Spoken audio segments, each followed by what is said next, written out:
Paix et bien, chers frères et sœurs dans le Christ, bonjour. Nous bénissons le Seigneur qui, à travers sa parole, nous fait redécouvrir le mystère de sa résurrection. En effet, dans la première lecture de ce jour, tirée du livre des Actes des Apôtres, la guérison que Pierre et Jean ont opérée dans le nom puissant de Jésus crée la division, crée des hostilités à leur égard, crée des hostilités à leur égard par les grands prêtres et les Sadducéens qui constituent un groupe religieux, mais qui ne croyaient pas à la résurrection des morts, à la résurrection des morts. Alors, on a interrogé les apôtres Pierre et Jean par le nom de qui? Parce qu'ils savaient déjà que c'est au nom de Jésus. Par le nom de qui avez-vous fait toutes ces choses-là? Et Pierre, rempli de l'Esprit Saint, dit, aujourd'hui on nous interroge sur un miracle que nous venons d'accomplir au nom de Jésus. Sachez-le bien, c'est au nom de Jésus le Nazaréen que vous avez fait crucifier et Dieu l'a ressuscité. C'est en son nom que nous avions fait cela. Et il dit, en dehors du nom de Jésus, point de salut. C'est une déclaration très forte. En dehors du nom de Jésus, en dehors de Jésus, point de salut. Tu peux être de n'importe quelle religion. Jésus est le nom donné aux hommes, est l'instrument à travers lequel Dieu s'est réconcilié avec nous et a voulu nous donner une chance, a voulu nous donner cette joie d'être enfant de Dieu. Donc Jésus est l'instrument à travers lequel Dieu sauve tous les hommes de toute culture, de toute race et de toute religion. De toute religion. Dans l'évangile, Jésus se manifeste encore aux apôtres qui sont allés à la pêche.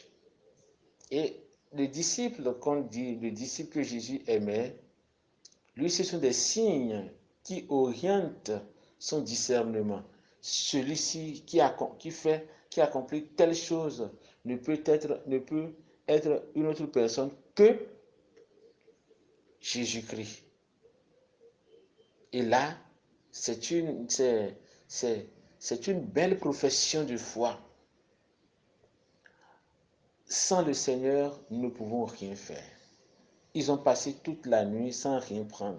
Mais au matin, sous l'ordre de Jésus, le miracle s'est produit. Et on nous dit qu'il y avait 153 poissons.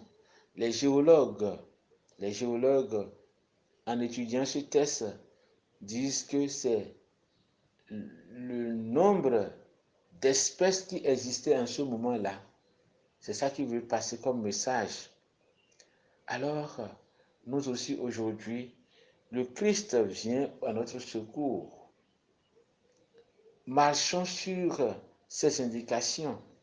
Alors, nous aussi, nous ferons des pêches miraculeuses. Des pêches miraculeuses. C'est le Seigneur. Et là, nous voyons aussi les prémices de l'Eucharistie, le pain et le poisson. Et nous voyons que même dans le temps, quand les disciples, les apôtres étaient persécutés, il y a des signes distinctifs. Entre autres, il y a le poisson. Alors, demandons au Seigneur de nous aider à entrer dans la compréhension de ces signes d'ouvrir notre cœur à entrer dans la compréhension de ces signes afin que, afin que nous puissions, nous puissions les, les, les, les, les interpréter et entrer dans la vérité que cela nous communique. Dans la vérité que cela nous communique.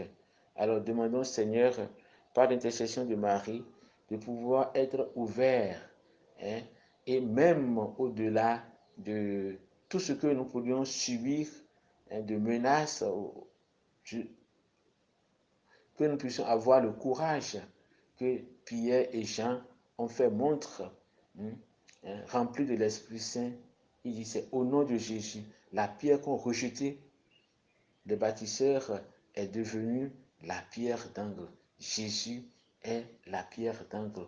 Alors bâtissons notre vie sur la pierre angulaire qui, malgré les secousses, malgré tout ce qui peut arriver, la maison ne peut jamais s'écrouler. Le Seigneur soit avec vous et avec votre esprit. Que Dieu Tout-Puissant vous bénisse et vous garde. Le Père, le Fils et le Saint-Esprit. Amen. Bonne journée à tous et à chacun. Bonne fête aux natifs de ce jour.